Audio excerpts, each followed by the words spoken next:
Hi, welcome to our channel where we share the most intriguing stories. When Simon Hayward fled DC for mountain peace, he thought he'd left corruption behind. But in Silver Pines Ridge, one HOA queenpin had other plans. Fake parties, forged documents, and a battle for control. Welcome to the war for one man's porch and his freedom. When I left Washington, I thought I was leaving behind the political theater, the micromanagement, and the smug little bureaucrats with God complexes. After 2 decades auditing the finances of nonprofit organizations at the federal level, I'd seen enough to know I wanted peace. So I found it, or so I thought. My new home sat at the far edge of Silver Pines Ridge, a mountain enclave that looked like it had leapt out of a luxury real estate brochure. Winding roads, pine-covered hills, polished driveways, and people who probably counted their Botox units like calories. I didn't care. The house was mine. Legally, structurally, geographically, and, most importantly, jurisdictionally, it was outside the reach of the local HOA.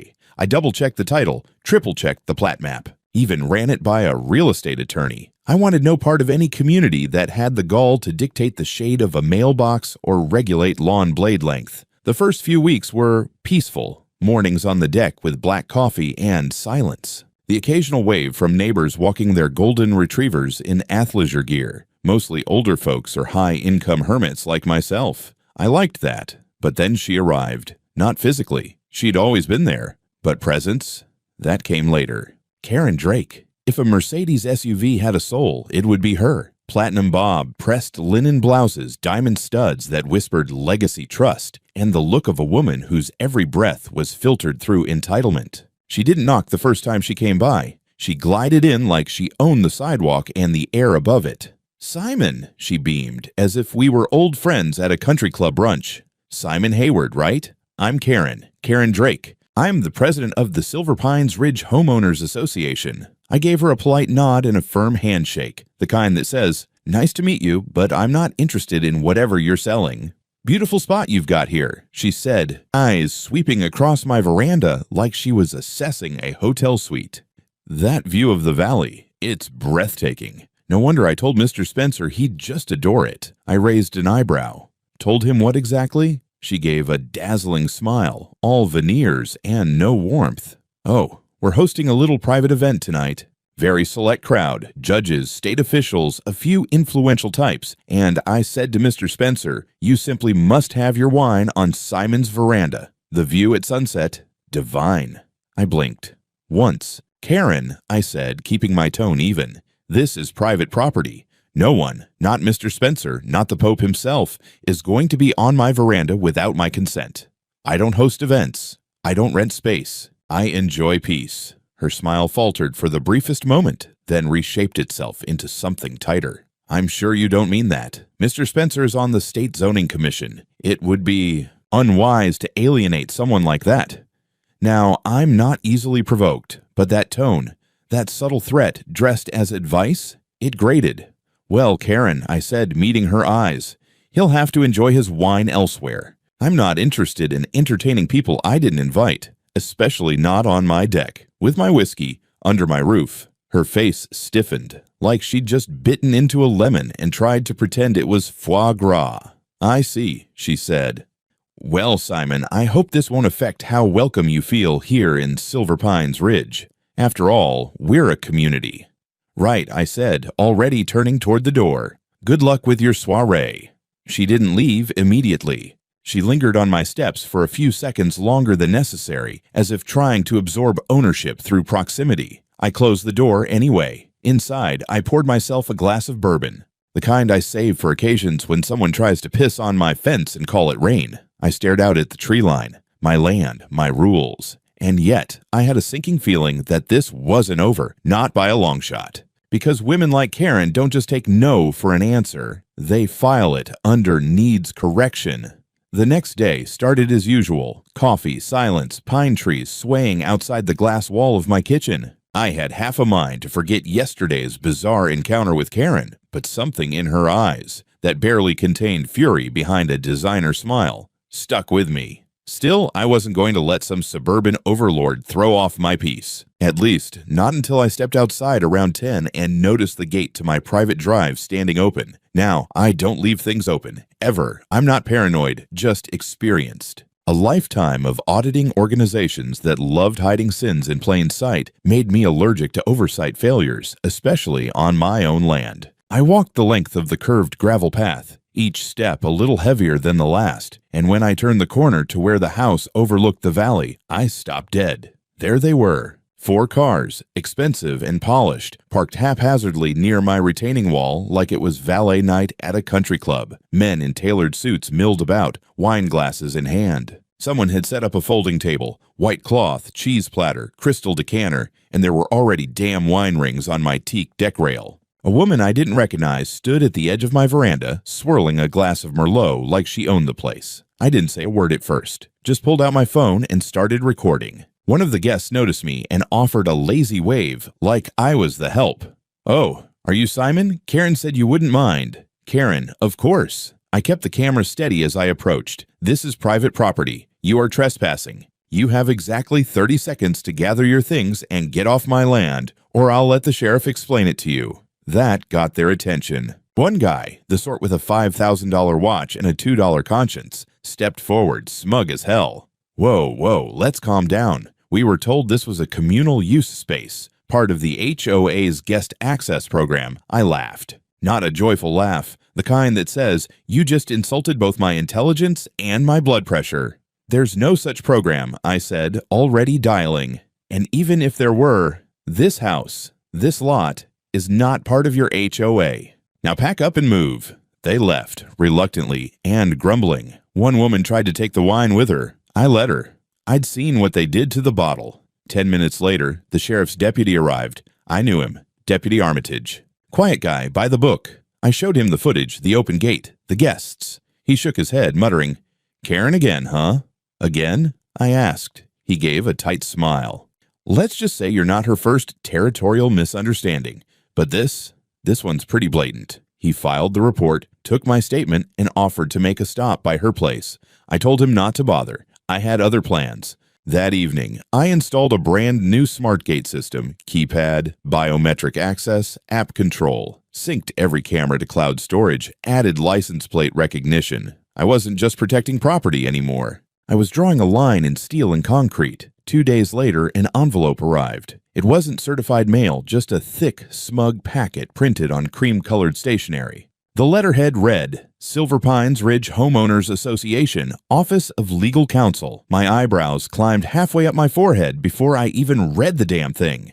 The language was lawyerish, condescending, and peppered with phrases like communal privilege, shared visual easements, and my favorite, temporary fiduciary alignment with community hospitality efforts. Apparently, because my veranda provided a superior panoramic asset to the community, the HOA was asserting a limited access privilege, allowing official guests to make short-term use of the space during approved events. It cited some vague clause in the HOA charter, one that had nothing to do with my land and didn't apply to me in any way. And then, like a punchline delivered with a straight face, came the closing line, "We trust that your continued cooperation will reflect positively on your integration into the spirit of Silver Pines Ridge." I folded the letter carefully and placed it on the kitchen counter. Then I drafted my response. It wasn't polite. I cited deed records, boundary maps, title insurance, and a half-dozen court precedents. I ended it with the phrase, "Any further unauthorized use of my property will be treated as criminal trespass. Future attempts to fabricate legal authority over my land will be referred to the Colorado Bar Association for professional misconduct review." I signed it with the same calm Karen had shown on my porch, and then I went for a walk. Later that night, a neighbor I'd barely spoken to, a retired engineer named Russ, caught me by the mailbox. He leaned in, eyes darting like he was passing nuclear secrets. "Just so you know," he whispered, "she tried the same thing with the Kendricks 2 years ago. Claimed their patio was part of a community rest area. Tried to fine them for having private guests. What happened? They put up a privacy hedge and joined a class action lawsuit." He smiled, nodded, and walked away. I looked at the stars above the ridge and exhaled slowly. This wasn't over, but it had just become a war of documentation, and I had spent 20 years winning those. 1 week after the trespassing incident, I woke up to find an unmarked SUV idling across the street from my house. It sat there for over an hour, engine running, tinted windows reflecting the morning sun back at me like black mirrors. No one stepped out. No one approached, just watched. Then it pulled away. I dealt with worse, but it was the kind of silent warning that didn't need words.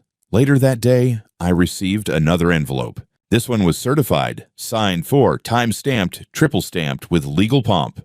The return address: Silver Pines Ridge Homeowners Association Legal Compliance Division. I opened it on the kitchen counter, one hand on the letter, the other already recording with my phone. It wasn't a cease and desist. It was something worse. Inside was a full packet of documents, stapled and tabbed. At the top, Temporary Guest Residence Agreement, Parcel 8D. That was my parcel, my land, my name, and under it, in bold, it read, "This property has been designated for short-term community-hosted hospitality use in accordance with HOA Legacy Resolution 14C, dated 2011. The signature line bore a scrawled mess of initials, not mine. But next to it, a printed name, Simon Hayward. I stared at it like it was a crime scene, because it was. The packet included a map showing my property boundaries redrawn to include shared perimeter leisure zones. There were highlighted clauses about rotating host privileges, elite guest accommodation, and something called the Silver Circle. Programmed, the whole thing was nonsense. A Frankenstein's monster stitched together from expired zoning drafts, old municipal forms, and legally meaningless HOA proclamations that had no binding power on me. I knew it. Anyone with a basic grasp of property law would know it. But it looked official. That was the point. Karen wasn't trying to win in court. She was trying to bluff me into silence, to build a paper trail in case she needed to confuse someone who didn't know better. Problem was, she'd picked the wrong mark. I spent the next 4 hours reviewing every line. My law background wasn't formal, but 2 decades of audit work in the DC nonprofit hellscape had trained me to spot financial and legal fraud like a bloodhound. And this was full of holes. The document relied on an obsolete zoning overlay from over a decade ago, back when my lot was still listed as undeveloped rural edge, a term that disappeared after the 2012 property reassessment. Worse, it cited a county hospitality rotation program that had been terminated in 2013 following a lawsuit over privacy violations. So how did Karen get her hands on it? I had a theory, and I didn't like it. That evening, I called a contact of mine at the Colorado Department of Community Records. Old friend owes me more than a few favors. I asked him to run a background search on HOA filings involving Parcel 8D. He promised to call back within 48 hours. Meanwhile, I wasn't going to sit idle. I sent a formal legal notice of property rights and zoning independence to the HOA's legal counsel. Included were scanned copies of my original title deed, county zoning maps from 2012 onward, a signed affidavit from the title company verifying exclusion from HOA jurisdiction. Then I filed an initial claim in small claims court to contest fraudulent usage of my name and property in documentation. That alone was enough to start a legal paper trail that couldn't be ignored. The next day, I filed a complaint with the state attorney general's office, specifically under the Division for Nonprofit Abuse and NPO Fraud. HOA or not, they operated as a registered nonprofit. That made them subject to scrutiny, and scrutiny is something I was very, very good at triggering. But Karen wasn't done yet. 2 nights later, I noticed subtle changes. A trail of small garden torches appeared along the hill path behind my lot. Decorative, battery-powered, the kind you'd see at a wedding or upscale backyard soiree. They led straight to my property line, then continued onto it. Someone had arranged a new path leading up toward my lower deck, quietly, without permission, as if it had always been there. I checked the footage from my back-facing camera. Sure enough, 3 men in dark polos and khakis had placed them the previous night around 3 a.m., working fast, wearing gloves. They knew exactly what they were doing. I pulled the footage, downloaded copies to 2 hard drives, and sent them straight to my lawyer. This wasn't just harassment anymore. It was premeditated encroachment. Karen wasn't trying to pressure me. She was preparing for something. And then came the call. My contact from the records department confirmed what I suspected. The guest residence form had been pulled from a discarded planning archive. Karen had used her HOA credentials to submit a non-binding reclassification request on my parcel. It was never approved. It had no legal standing, but it was now on record, filed under pending consideration. She'd created a paper mirage and was hoping I'd get lost in it. I wasn't lost. I was furious. I don't scare easy, but I'm not foolish either. When someone starts laying down torches on your hillside like breadcrumbs to your property line, they're not planning a picnic. They're staging something, and they want an audience. So, I prepared. I checked every camera, synced every feed to cloud backups in 3 different jurisdictions, upgraded motion sensors, installed floodlights on the slope. It was overkill for a guy who just wanted to be left the hell alone, but clearly that wasn't in the cards anymore. Then came the invitations. Not to me, of course, but word travels. A neighbor, friendly enough guy named Lloyd with a thing for Scotch and county gossip, swung by under the guise of returning a package that had accidentally landed on his doorstep. He lingered long enough to casually mention, "Hey, just so you know, Karen's throwing another one of her galas. This Saturday, some kind of HOA honors night. Real who's who vibe. And I heard, well, your name came up." I stared at him. My name came up? He shifted awkwardly. "Well, not you exactly. Your property. She told some folks the lower deck's open for the reception. Said it's part of a shared use agreement. Something about a memorandum." Of course she did. Saturday came fast. By noon, I spotted delivery vans at Karen's house, a catering company, lighting crew, rental trucks, uniformed servers, golf carts. She was moving people in style. I stayed calm. Kept my camera feeds live on a monitor in the kitchen, brewed coffee, waited. At dusk, the lights began to appear on the slope. The very torches I'd left in place on purpose, each one now casting a golden glow, guiding guests straight through the tree line toward my back deck like it was a goddamn wedding aisle. I poured a whiskey, waited. At 7:15 sharp, the first wave arrived. Suits, gowns, pearl earrings, custom cufflinks, laughs too loud for real amusement. I recognized none of them, except one, Federal Judge Anthony Valdry, retired, known for his iron backbone and intolerance for procedural theatrics, a man whose signature had once halted a multi-million-dollar embezzlement case I'd investigated years ago. He was walking down my slope with a glass of wine, chatting politely with a woman in a velvet wrap who looked like she'd fundraised for 3 failed senators. That's when I stepped outside. I didn't shout. I didn't wave. I just stood there, between them and my deck, holding a leather folder under one arm and a cup of black coffee in the other. The crowd slowed. Confused murmurs floated through the crisp evening air. "Good evening," I said. "If you've been invited here under the assumption that this is community property, you've been lied to." Someone laughed nervously. I kept going.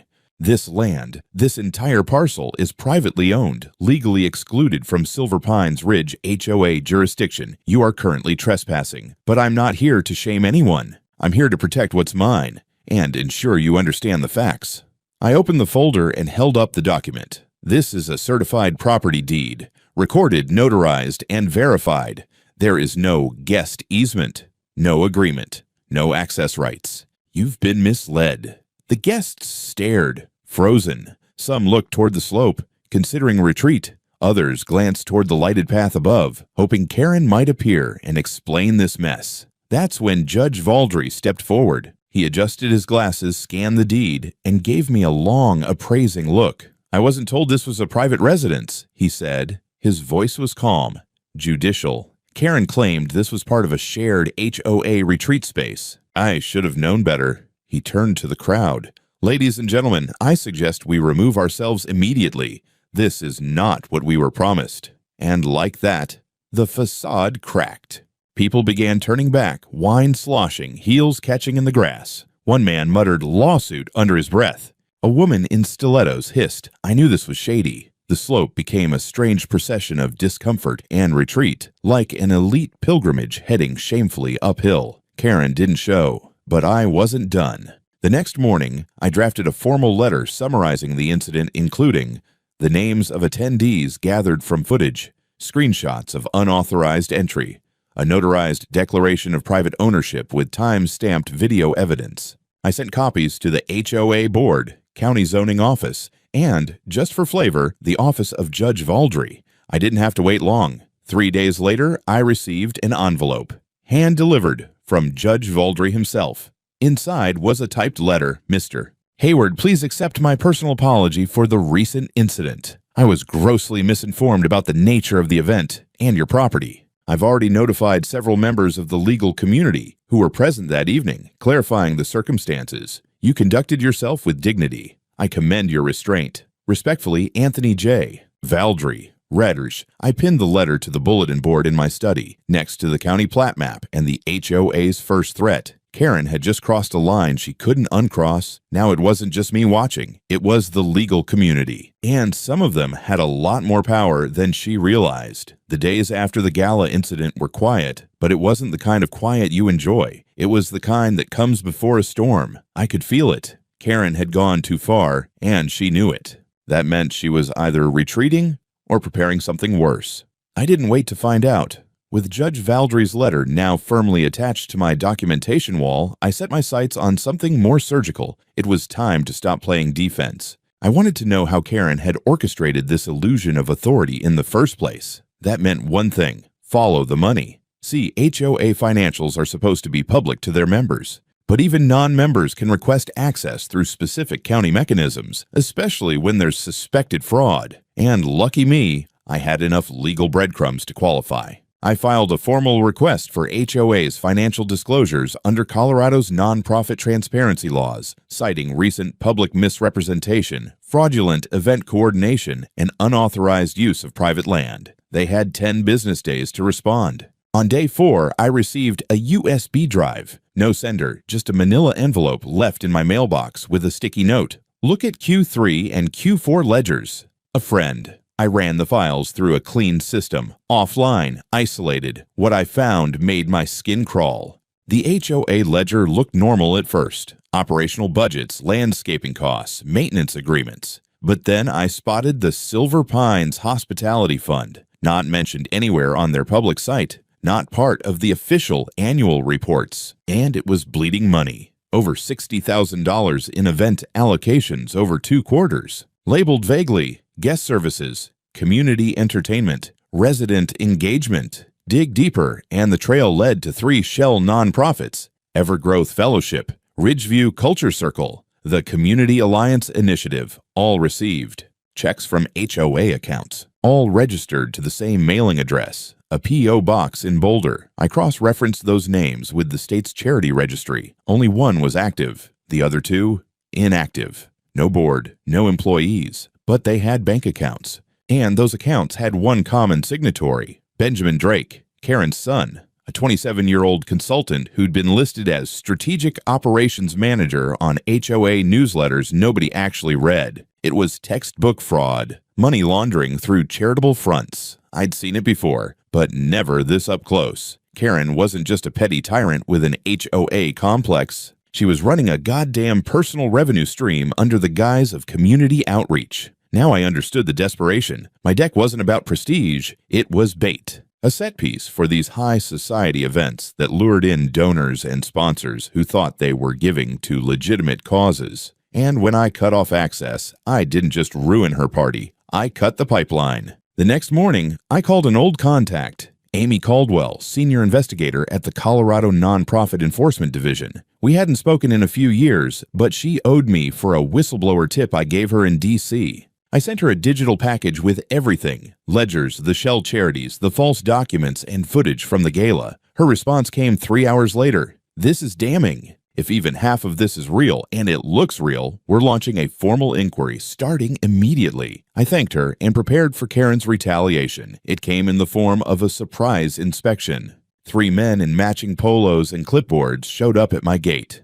Routine HOA compliance check, one said flatly, without even glancing at my gate cameras. I nearly laughed.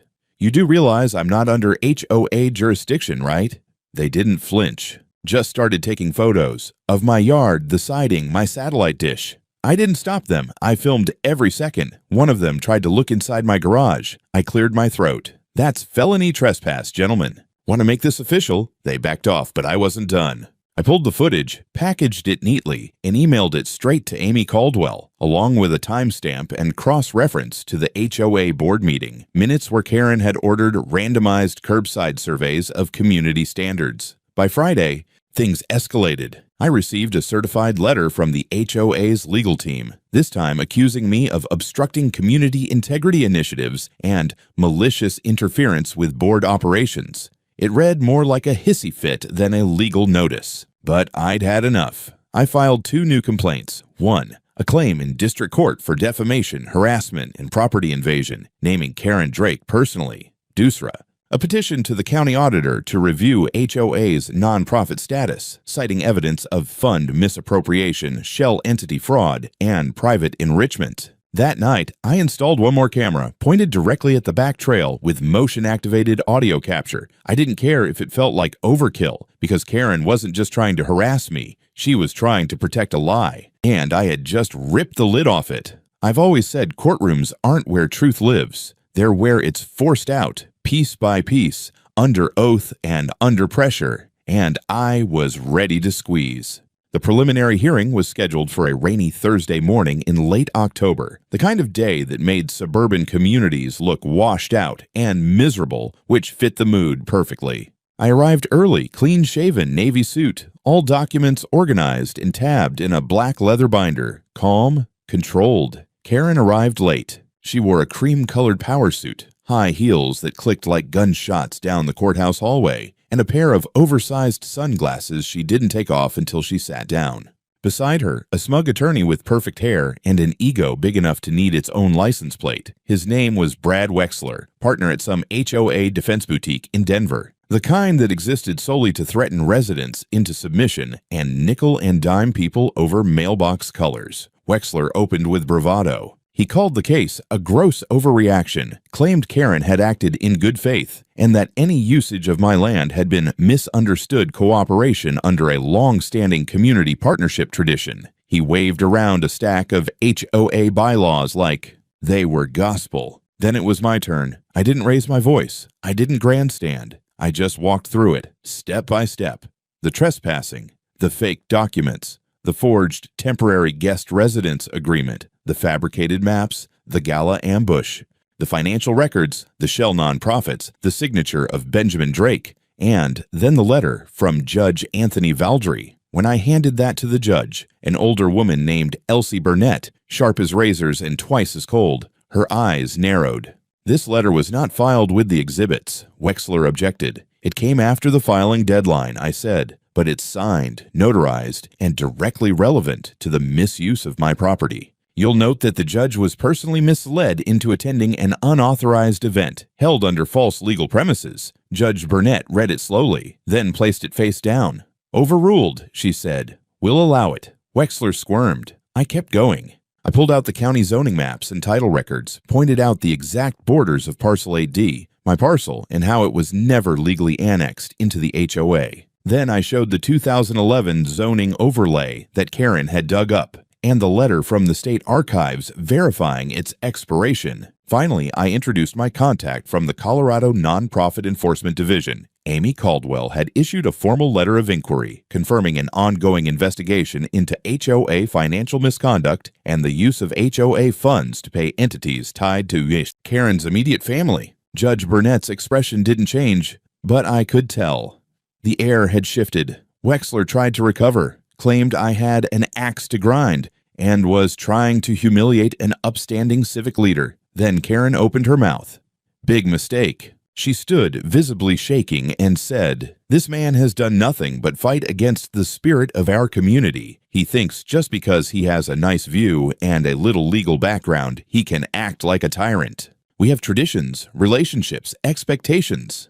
"Ms. Drake," the judge said quietly, "do you have any documentation proving shared ownership or jurisdiction over the plaintiff's property?" Karen looked like she'd swallowed a lemon. "Well, not formal documentation, but that will be sufficient." And just like that, the mood collapsed. The judge recessed the hearing and said she would issue a written ruling within a week. It came in 3 days. Karen Drake and the Silver Pines Ridge HOA were found liable for trespassing, document falsification, and intentional misrepresentation. The forged guest agreement was declared legally void and defamatory. I was awarded $1.2 million in damages, $800,000 for reputational and property-related damages, $400,000 in punitive damages.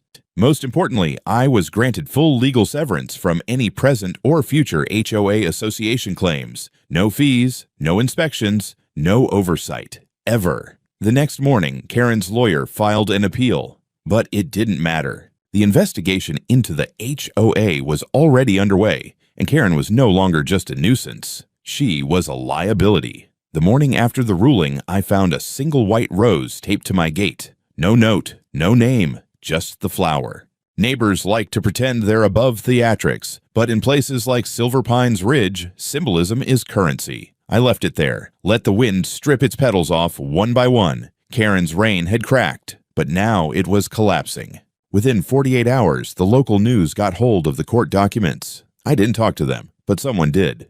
The segment ran that Friday. HOA president sued over fake documents and private land use. They showed drone shots of my house, footage from the public court records, and even a still of Judge Valdry's letter. That one stung. By Saturday morning, 3 HOA board members resigned for personal reasons. Another, Martha Wexley, the treasurer, filed a motion to distance the HOA from Karen entirely, citing ethical concerns and a loss of confidence in leadership.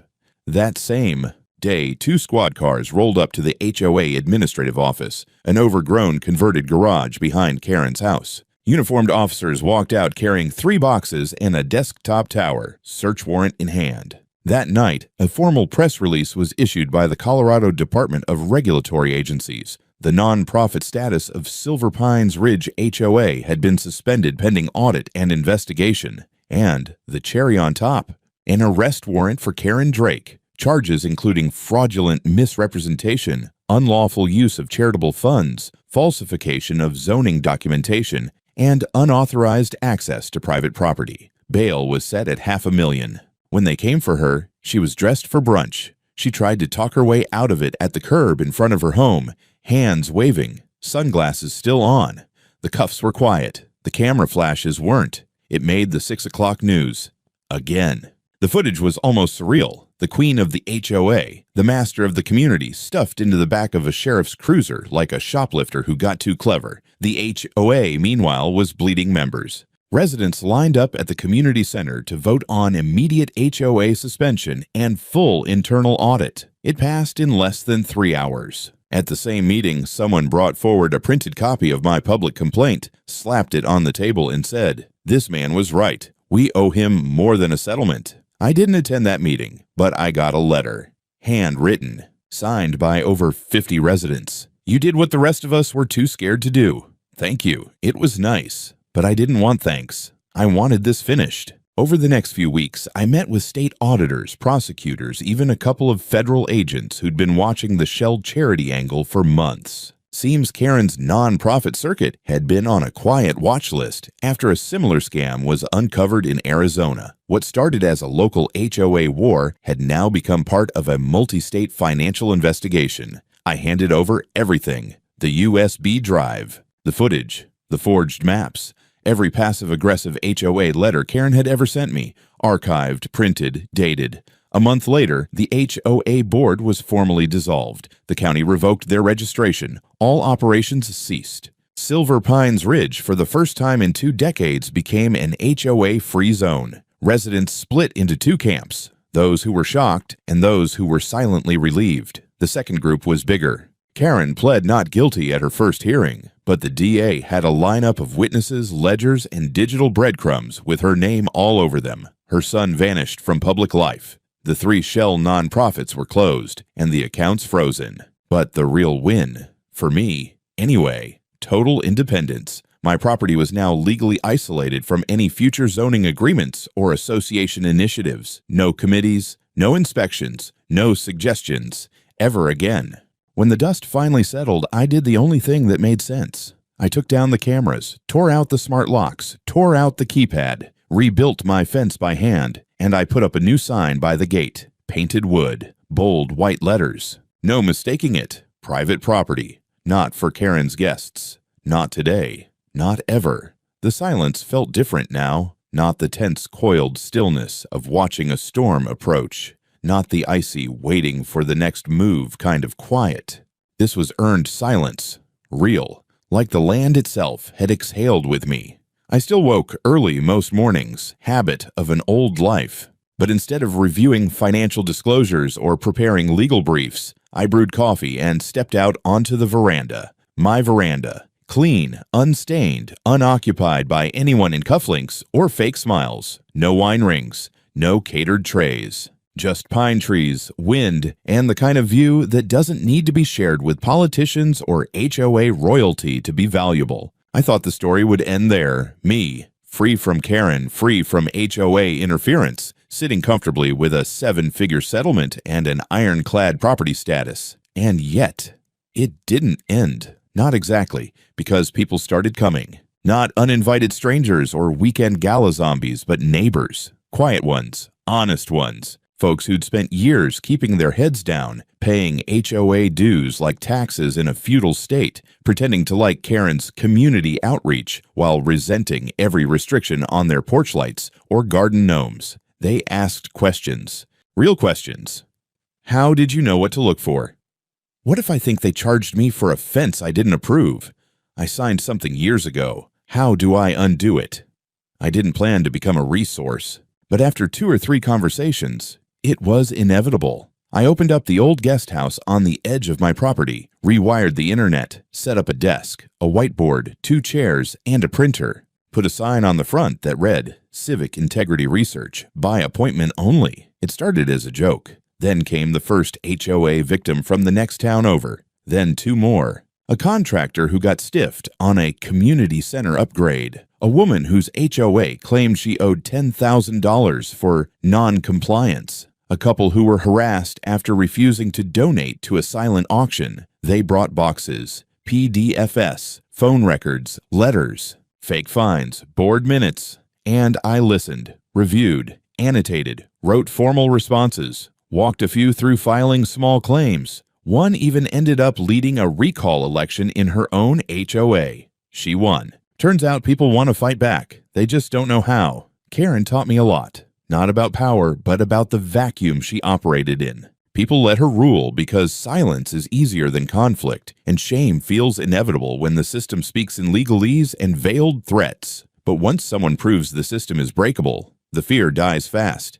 As for Karen, her case went federal. Wire fraud, non-profit tax violations, and a nice little conspiracy enhancement thanks to her son's accounts. Her plea deal spared her prison time, but she lost her home, her voting rights, and her reputation. She lives somewhere in Arizona now, if the rumors are true, runs a consulting business, but not for long because the feds don't forget. I saw one of her old gala guests a few months ago, Mr. Franklin, the zoning commissioner who used to hover around her like a lapdog in a tailored suit. He stopped by my gate, leaned over the rail, and said, "Hayward, I underestimated you." I smiled. Most people do. That's how I win.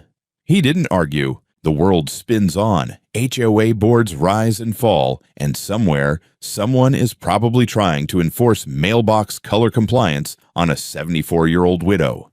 But not here. Not on Parcel 8D. Not anymore.